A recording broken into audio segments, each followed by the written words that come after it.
इनको दूसरे एक कोने में ले आकर या होटल में इनको बिठाकर वहां उनको एग्जामिनेशन का पेपर दे देते हैं।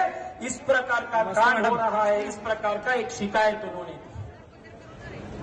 भारतीय जनता पार्टी का वायदा है कि जब हम सरकार में आएंगे तब पीएससी के हर एग्जामिनेशन सेंटर में कंपलसरी वीडियोग्राफी हम करवाएंगे, कंपलसरी सीसीटीवी करवाएंगे और वीडियोग्राफी के आधार में ही एग्जामिनेशन का प्रक्रिया जारी होगा। साथियों, इसके साथ साथ बहुत सारे विद्यार्थी एनुअल कैलेंडर को ठीक से करने के लिए मांग किए हैं। आज यूपीएससी के एग्जामिनेशन और यहां के सीजीपीएससी के एग्जामिनेशन दोनों में क्लैश हो रहा है। भारतीय जनता पार्टी की सरकार आने के बाद दोनों एग्जामिनेशन में आसानी से वो पार्टिसिपेट कर सके, इस प्रकार के एनुअल कैलेंडर को हम जारी करेंगे और पूर्ण रूप से ट्रांसपेरेंट प्रोसेस के साथ चयन प्रक्रिया यहां हो, इसके लिए हम सब मिलकर प्रयास करेंगे।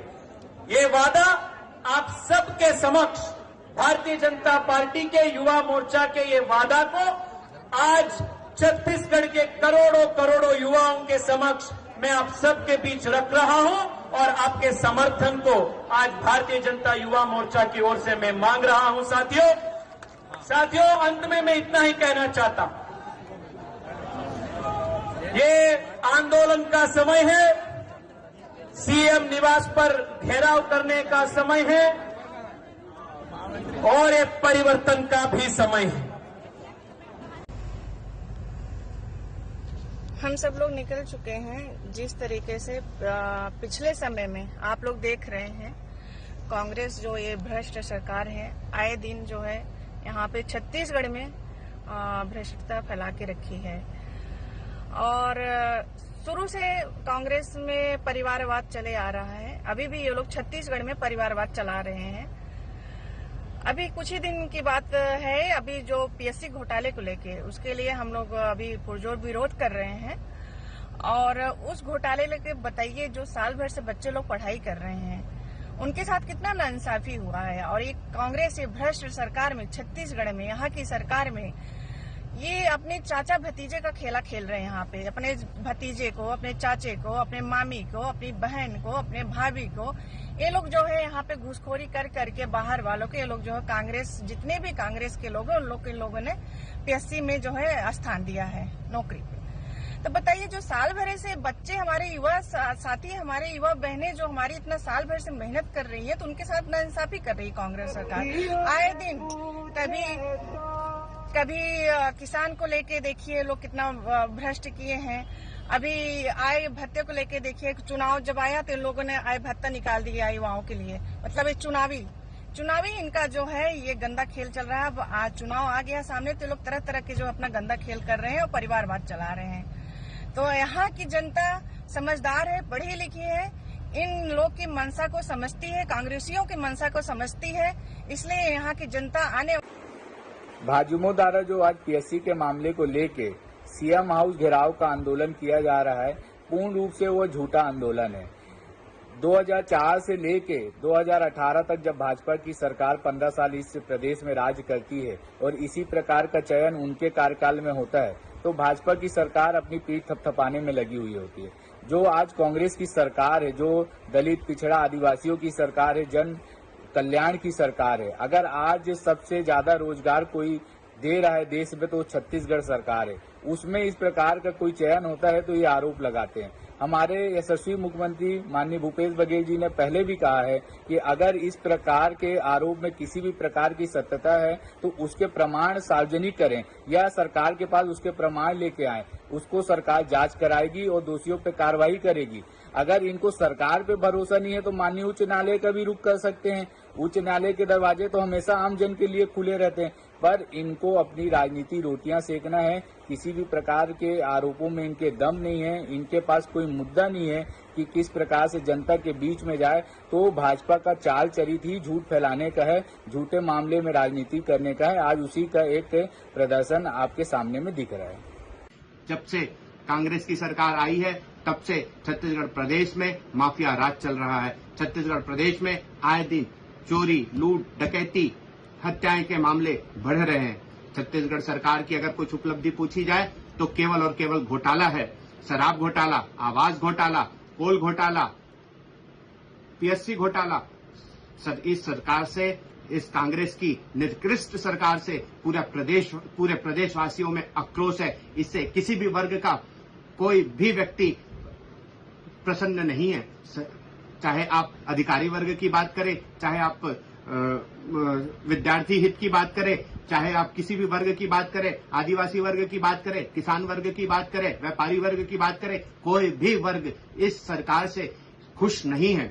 यह सरकार अत्यंत ही निकृष्ट सरकार है और यह सरकार घोटाले कर करके अपने सोनिया महारानी का दरबार सजाने का कार्य कर रही है। ऐसी सरकार को हमको उखाड़ के फेंकना है, जिसके लिए भारतीय जनता पार्टी अब सड़क से संसद तक की लड़ाई लड़ने को तैयार है। और जैसा आपको पता भी होगा कि भारतीय जनता पार्टी ने पूर्व में भी कई प्रदर्शन किए हैं, जिसमें आपने देखा भी होगा कि इसमें अन्य जो आम जनता है वह कितने सहज रूप से और सक्रिय रूप से भारतीय जनता पार्टी के प्रत्येक आंदोलन को सक्रिय कर रही है और सफल बना रही है। इसी वक्तव्य के साथ मैं नमस्कार, मैं दुलारे अंसारी और आप देख रहे हैं आर्यन टीवी।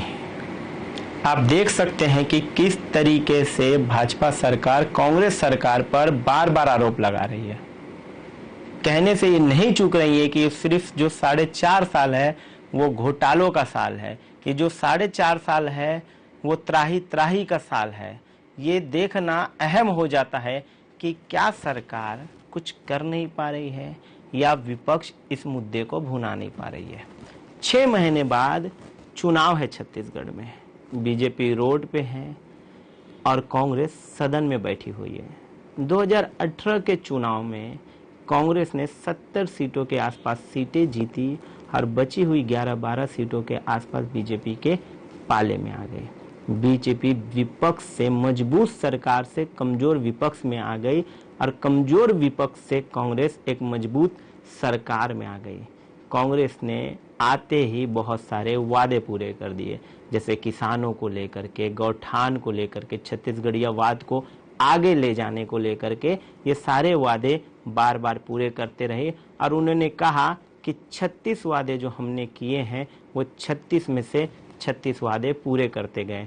बहुत सारे लोग धरने पे बैठते गए, बहुत सारी महिलाएं धरने पर बैठती गई, पटवारी धरने पर बैठते गए और इन सब के साथ धरने वाले सारे लोगों को वो लोग मांगे मान ली। सरकार का रुख तब अहम हो जाता है जब सरकार एक संवेदनशील सरकार हो जाती है और विपक्ष का रुख तब छोटा हो जाता है जब विपक्ष असंवेदनशील विपक्ष हो जाती है। वो बड़े बड़े नेता कहाँ हैं बीजेपी के? राजेश मूणत कहाँ है बीजेपी के? रमन सिंह कहाँ है बीजेपी के? बृजमोहन अग्रवाल कहाँ है बीजेपी के? जो एक समय हुंकार भरा करते थे तो पूरी छत्तीसगढ़ हिल जाया करती थी, तय किया करते थे सरकार बीजेपी की बनेगी या नहीं बनेगी।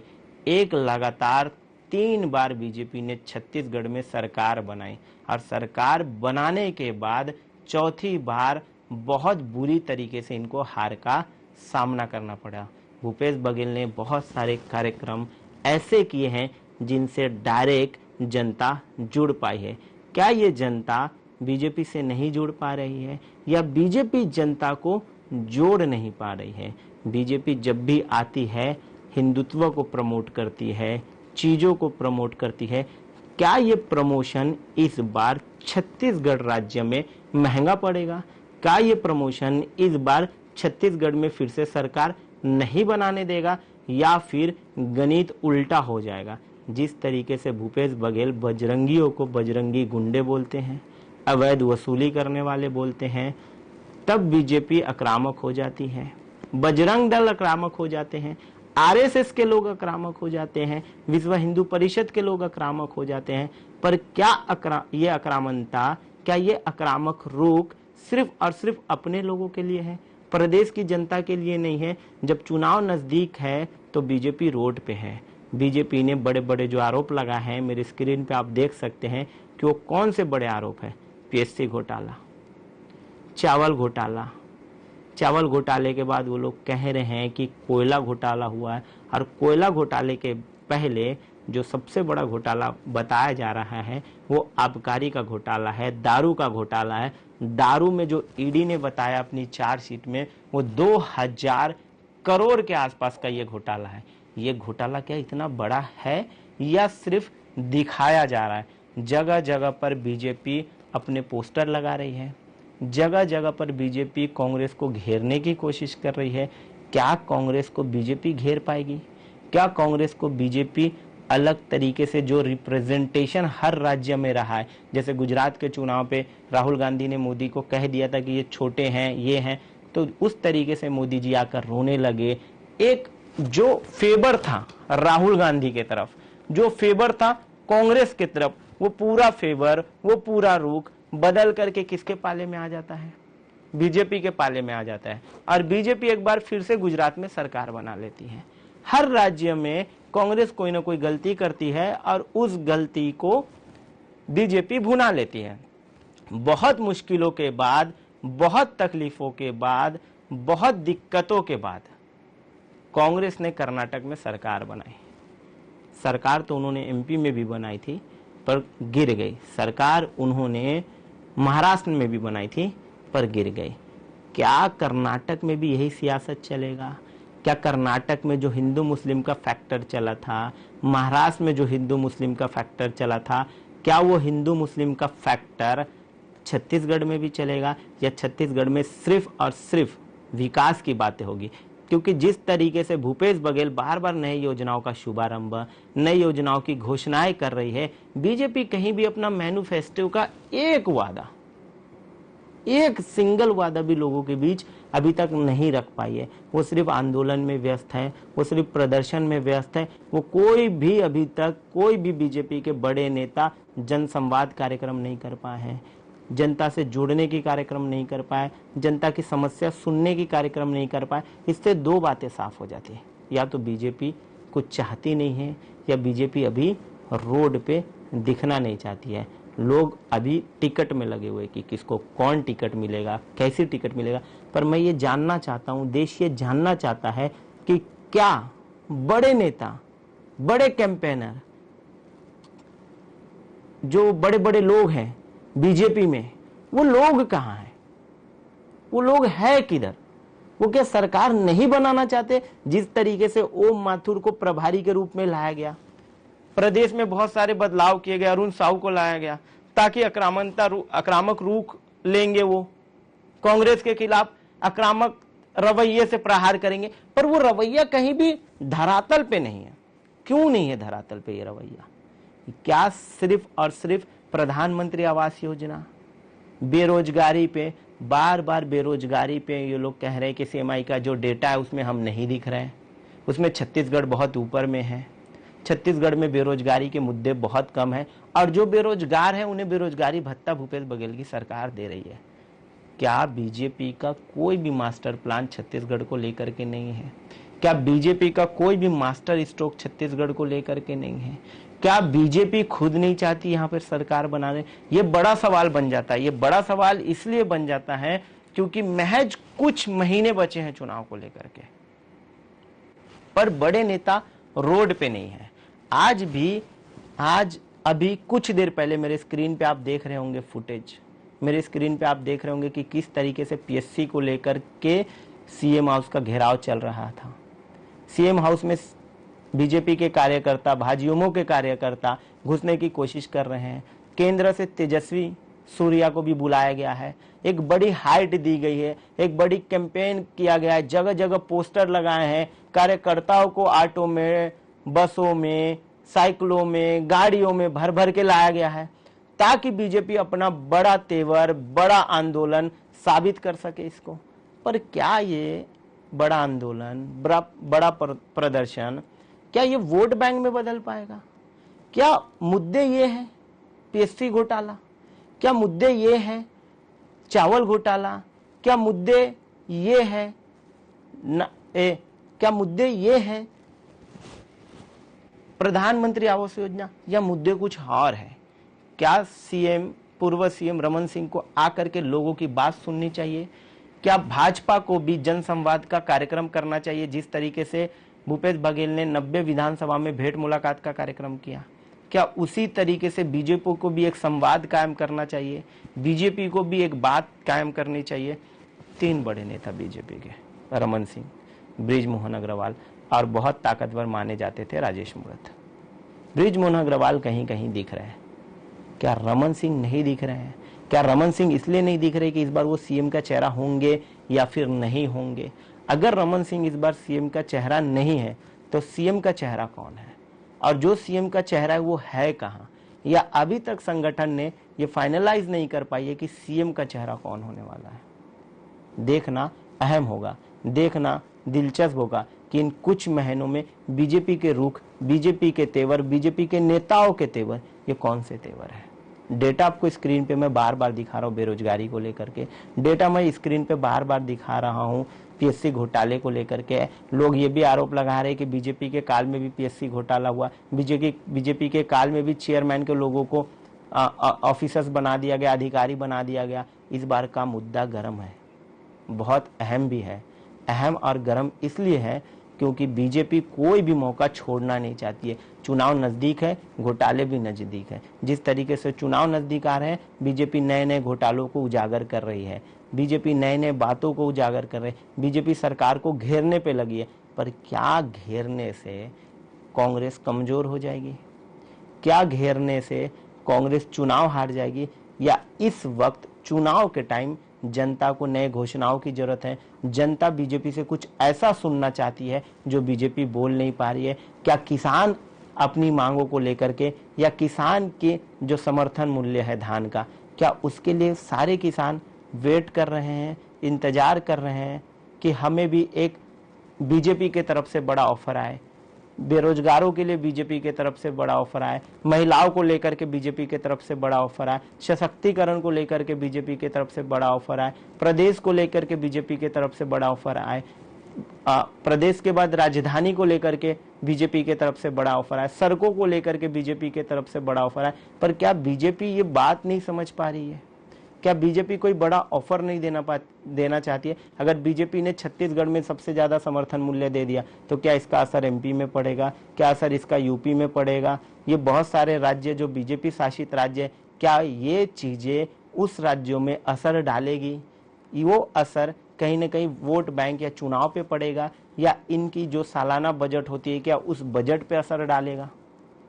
इसीलिए बीजेपी चुप है, क्योंकि बाकी राज्यों में भी बीजेपी की सरकार है, और बाकी राज्यों में भी बीजेपी की अगर सरकार है तो क्या वहां पे चीजें ऊपर नीचे हो जाएगी, चीजों को आगे पीछे कर लिया जाएगा?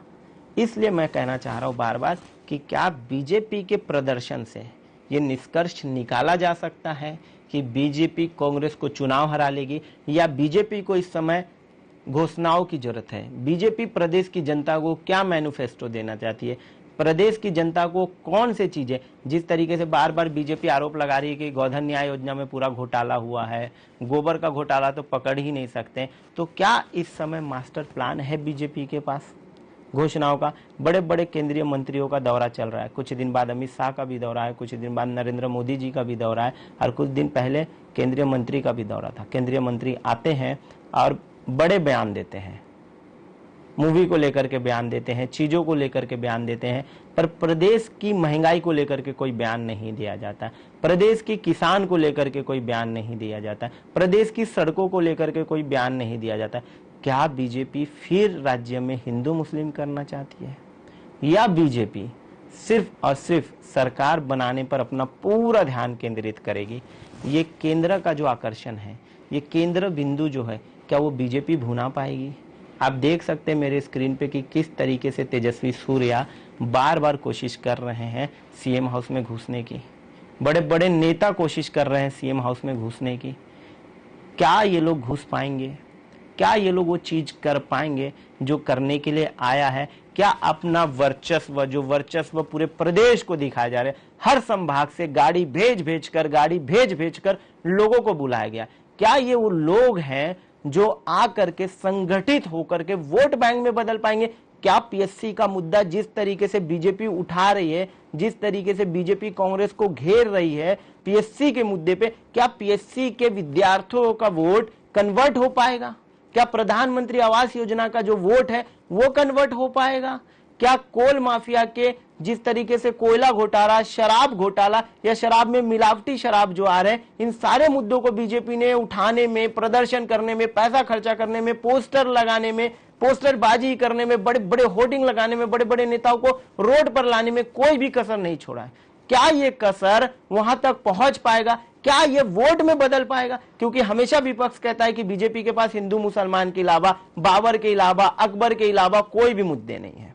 बार बार कांग्रेस कांग्रेस का बार बार ये कहना है कि बीजेपी कभी विकास पे बात नहीं करेगी, बीजेपी कभी भी शिक्षा पे बात नहीं करेगी, बीजेपी कभी भी महंगाई पे बात नहीं करेगी, बीजेपी कभी रोजगार पे बात नहीं करेगी। पर बीजेपी खुद रोजगार को लेकर के कांग्रेस को घेर रही है, बीजेपी खुद शिक्षा को लेकर के कांग्रेस को घेर रही है, बीजेपी खुद योजनाओं के, कांग्रेस के जो 36 वादे थे, बीजेपी का साफ तौर पे कहना है कि वो लोग जो कांग्रेस है, कांग्रेस ने पूरी झूठी कस्में खाई है। गंगा जल लेकर के झूठी कस्में खाना, 36 में से एक भी वादे पूरा ना करना, ये बार बार बीजेपी के तरफ से आरोप लगते रहे और कांग्रेस इस आरोप को बार बार नकारती रही है। क्या पीएससी घोटाला जो प्रदेश में हुआ है, इसको लेकर के परिचर्चा भी रखी गई थी कुछ दिन पहले। ओपी चौधरी, बड़े बड़े नेता आए हुए थे, रवि भगत प्रदेश अध्यक्ष युवा मोर्चा के आए हुए थे, बड़े बड़े नेता आए, परिचर्चा की। पर परिचर्चा के बाद हमने अहम सवाल पूछा कि क्या कोर्ट में याचिका दायर करेंगे, क्या वो हाई कोर्ट का रुख करेंगे? वो हाई कोर्ट का रुख क्यों नहीं करते? वो कोर्ट में याचिका दायर क्यों नहीं करते? क्या वो सिर्फ इस मुद्दे को राजनीतिकरण करना चाहती है बीजेपी, या बीजेपी सच में जन लोगों के लिए, जनता के लिए धरातल पे लड़ेगी? देखना अहम होगा कि ये पीएससी का जो मुद्दा आज चल रहा है, पीएससी के मुद्दे को लेकर के जिस तरीके से प्रदेश भर से लोगों को बुलाए गए हैं, राष्ट्रीय लेवल के नेताओं को बुलाए गए हैं, घेरने की कोशिश की गई है, क्या बीजेपी कांग्रेस को पूरी तरीके से घेर पाएगी या बीजेपी बस वहीं पर रुक जाएगी? देखना अहम हो जाएगा और देखना दिलचस्प भी होगा। तमाम बड़ी खबरों के लिए देखना ना भूलिए आप आर्यन टीवी।